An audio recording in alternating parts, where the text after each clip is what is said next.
Hello. Welcome to my first live in quite some time. I have been interviewing and recording my podcast for the last several months. Every once in a while, when my husband is on, we will go live because he prefers that. And that's fine with me.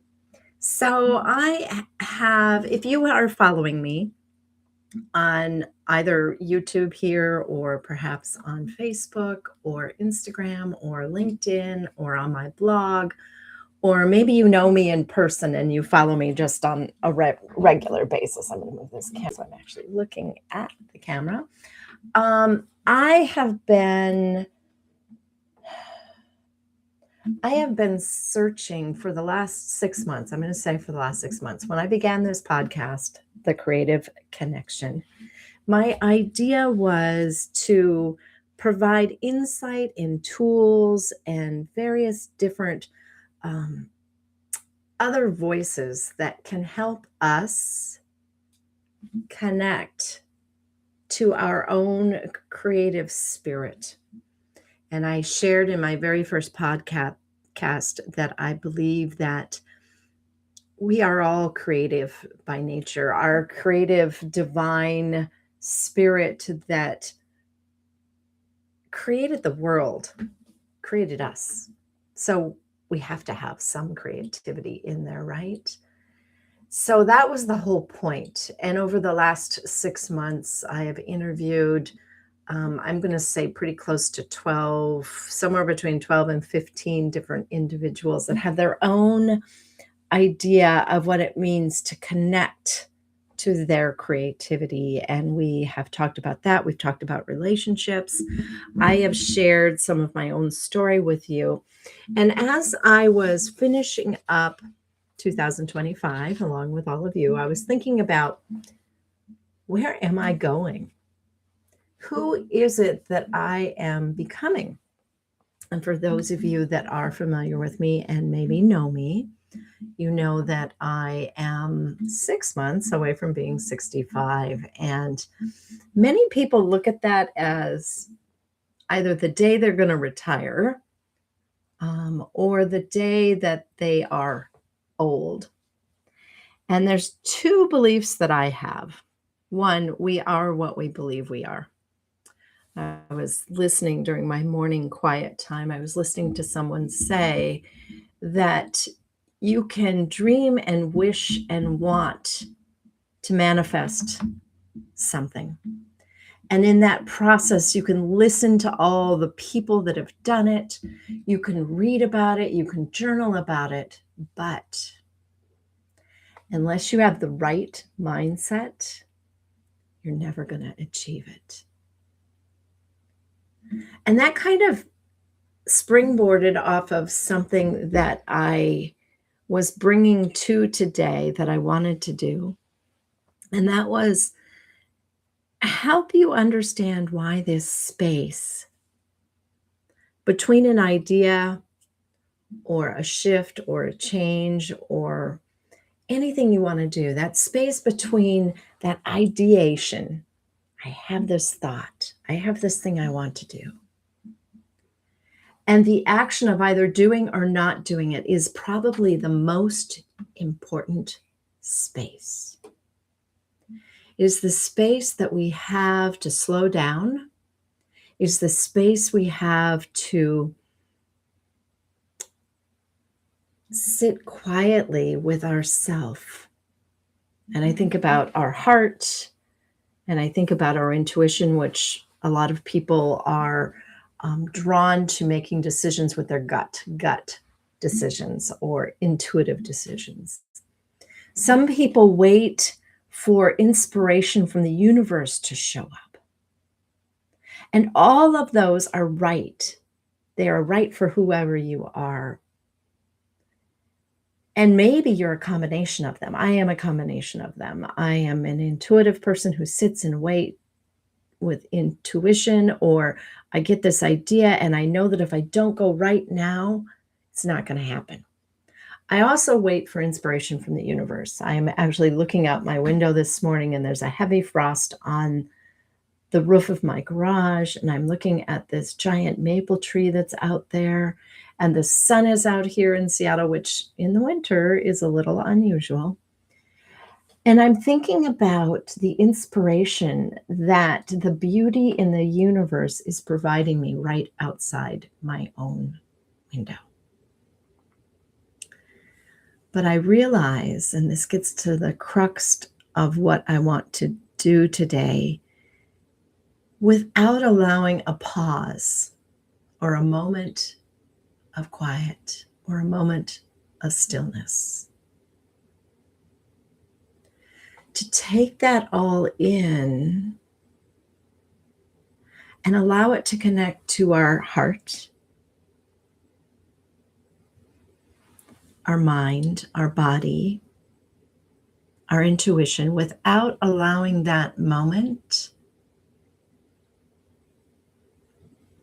Sometimes we make decisions to do something that we haven't really thought about, and then after we've done it, we go, why on earth did I do that? So that's what this morning is about. I had shared in my blog, I also shared on a Facebook post, a couple of other places, that this morning I was going to come to the podcast with a meditation, with a practice, with something that you can either choose to use or not, to allow you to come to that quiet, still place of yourself,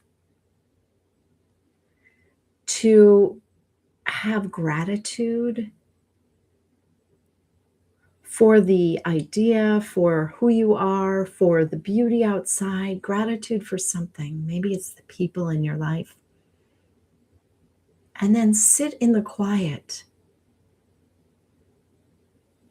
to be inspired. So that is what I'm bringing to you today. And if you would appease me, if you are listening live or you are watching this on the replay, find yourself in your seat, and I'm going to actually lower my chair just a little. There we go. So that my feet can be flat on the ground and my back can be straight up and down, not leaned back, not all the way back, but up and down. That spine's nice and tall. And either close your eyes or lower your gaze and gently look down. And as we do that, begin to notice your breath.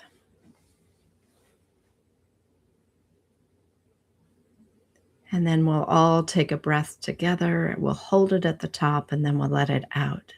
So taking a nice, slow, big breath in through your nose. And hold. And release. And then another together, breathing in. And hold. And release. And one more. Big breath in. Hold. And release. And then continue to pay attention to your breath and just watch how the air moves in your nostrils and out.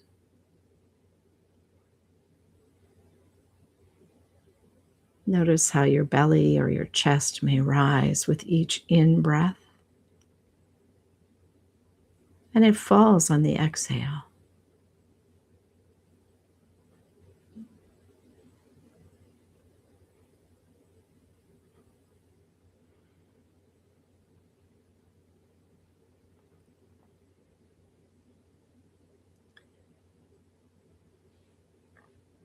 Gratitude. While you are breathing, just listen to the sound of my voice. Gratitude is an emotion that arises when we express appreciation.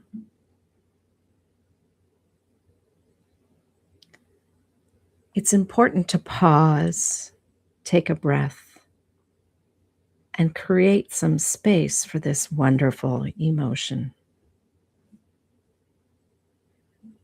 So, as you are settling in, give yourself permission to relax, to arrive in this moment, allowing your shoulders to drop. Maybe it feels comfortable to slightly open your mouth. Let your hips and your sitting muscles and bones just settle into the chair that you are sitting upon. And as you are noticing the rhythm of your breath and your breathing,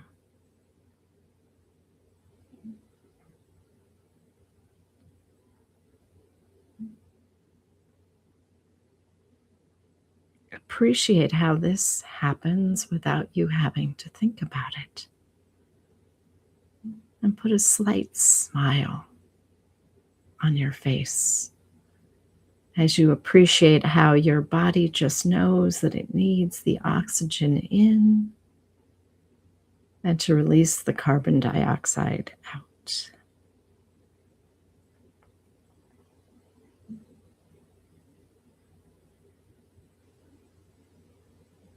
On your next breath in, try and really breathe in deep. Fill those lungs, fill that belly.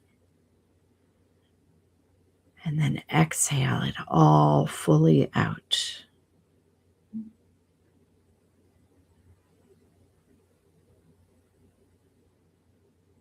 And as you are deepening your breath, think about how it feels to be grateful.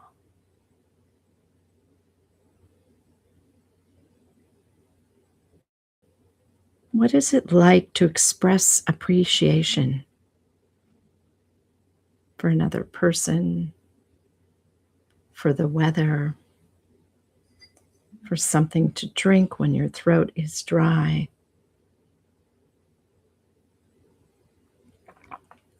for those who show up in your life to lift you up when you have fallen,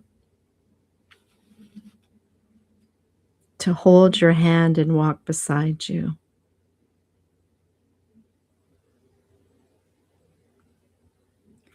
With your next inhale in, breathe in that appreciation and gratitude. Imagine it flowing throughout your entire body. And as you exhale, breathe appreciation onto your surroundings. Breathe in gratitude. Breathe out appreciation. Let it touch everything around you. Gratitude in, appreciation and gratitude out. Allow it to go deep into your body, all the way to your little toe, and all the way to the top of your head.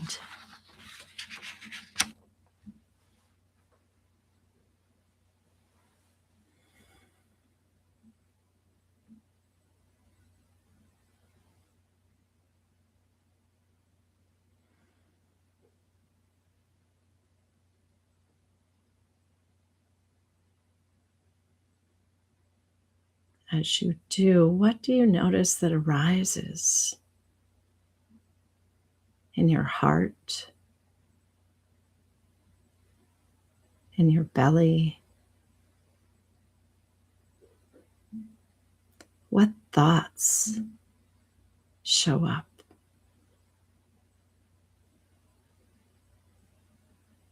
Maybe it's a picture of someone that you are grateful for but have never expressed appreciation to.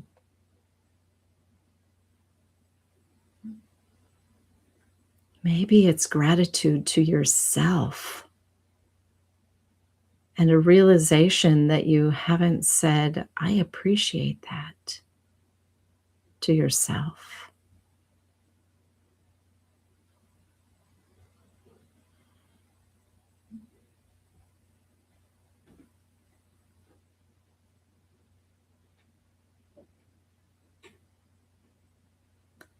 Imagine that gratitude is filling your heart, filling it so much that your chest opens up and your heart is sending appreciation out in the universe to everyone you know, everyone you don't know that you come in contact with.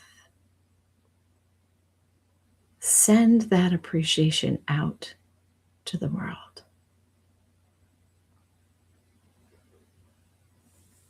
I do realize that for some of us, that may be difficult right now. Our world seems challenged, and there's not much sometimes to feel appreciative about.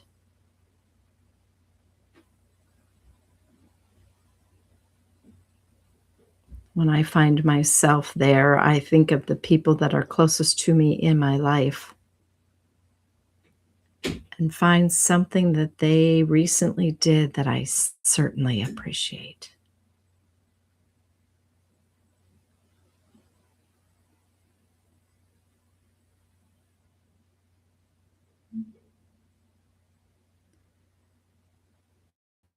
As you do this, you might notice that a smile shows up on your face or maybe in your heart, and you feel a little lighter.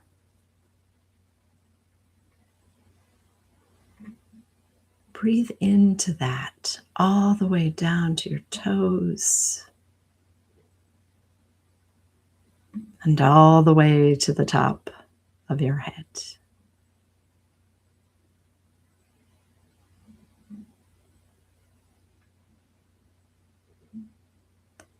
Now think about a decision that you have been wrestling with.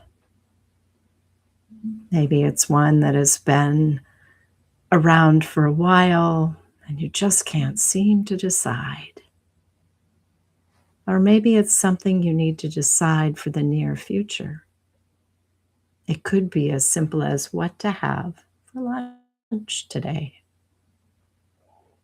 But think about a decision that you need to make.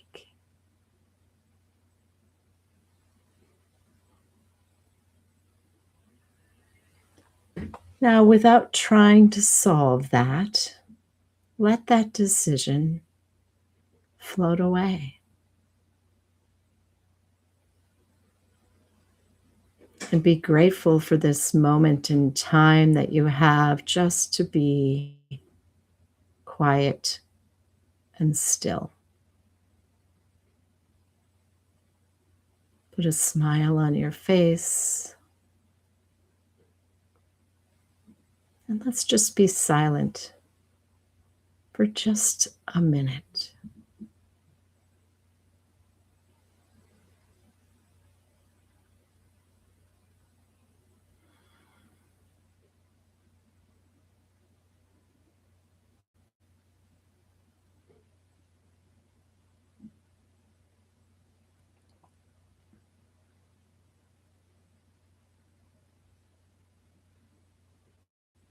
If your thoughts come back, just let them float away.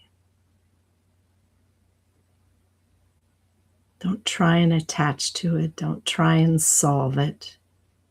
Just allow it to be like those clouds that float overhead on a breezy day or a windy day.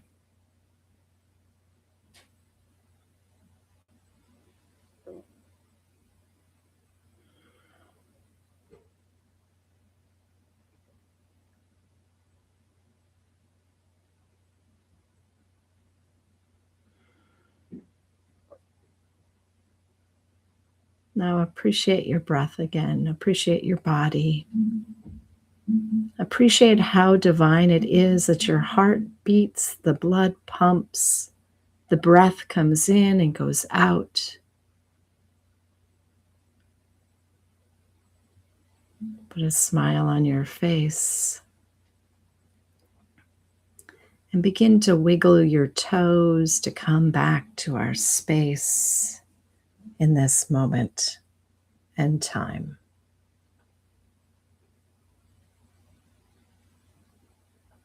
So, something that I notice for myself when I do this little exercise is that decision that I've been rolling around in my head, and this is more so for large decisions rather than the small what I'm going to have for lunch decisions, but these decisions that I am seeking an answer to.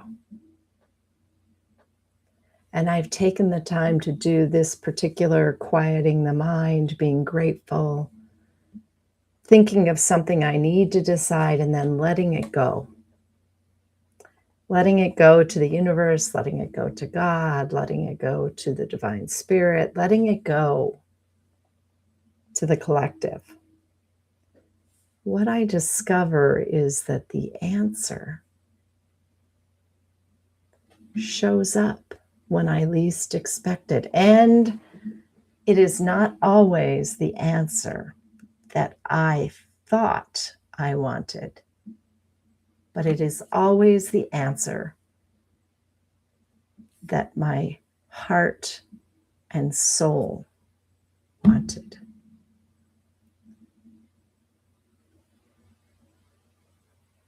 I'll give you a personal experience of this. In November, I had seen an advertisement for someone to help do basically direct a show for a middle school. And I was in the midst of rehearsing a full-on musical that had teenagers in it, had adults in it, was going to be a 2-week run in December, and I was tired. And I thought, yeah, I don't want to do that. So I pushed that aside and didn't think about it again, except that it popped up again in something I was looking at. And I had to sit for a moment with the idea that maybe this was like those memes that we see where there's been a flood or a hurricane or something, and the joke is that the people are on their roof waiting for God to save them. And finally, they're about to be carried away by the water, and they're screaming to the universe, to God, "Why have you not saved me?" And God's response is, "Well, I sent 3 people in 3 separate boats to pick you up, but you didn't respond. You didn't get in."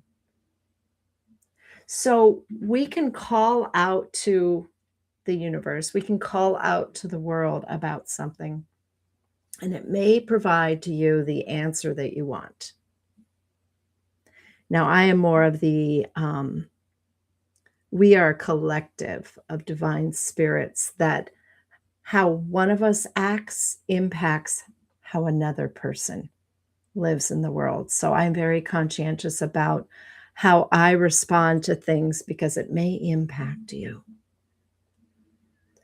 So this advertisement popped up again, and I pushed it aside, and then it showed up again.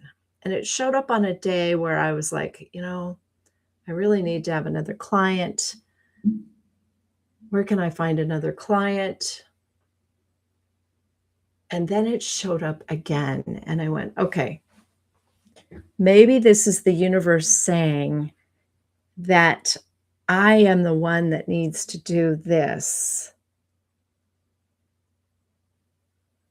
to help this collective of middle schoolers.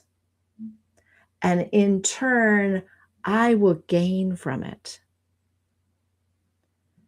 So I applied for this job. And within 5 days, I was hired. Now I'm in the midst of rehearsing with these young people who I am getting a ball out of. And we had a parent meeting last night, and I heard from a couple of the parents that the kids are having a blast.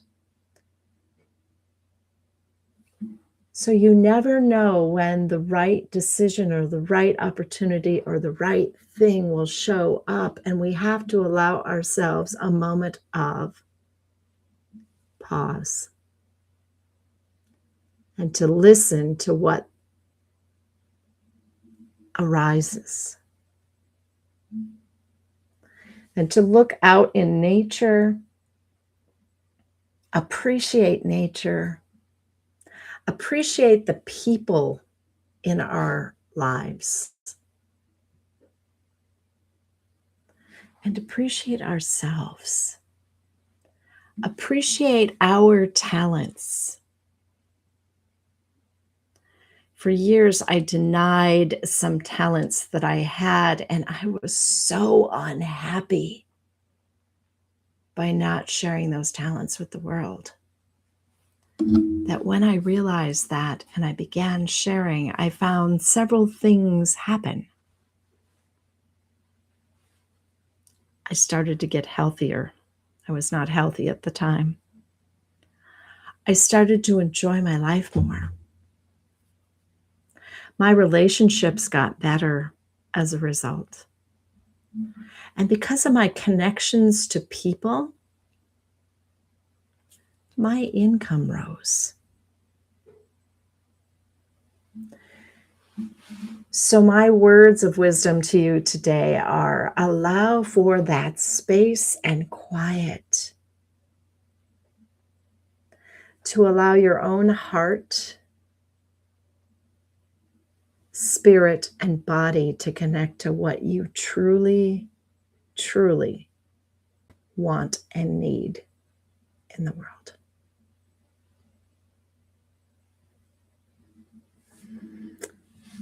Next week, I hope to be here with someone interviewing. I have a couple of calls out to a couple of people where we will continue this idea of presence and what it means to be present in your life now to help your future self achieve what you want to achieve. I am also looking to do a half-day workshop about this in February, and more details on that will be out soon. So if you'd like to stay connected to me, I've given my blog below. I've given you a link to my Substack. You can always go to my blog and sign up to receive updates about what's happening. I'll go back and I'll also put how you can just join my email list now so that you can stay connected. Blessings to you all. I hope you have a wonderful Wednesday, wherever you are, whatever the weather is. I hope that you have an awesome day. Thank you so much for being here on The Creative Connection.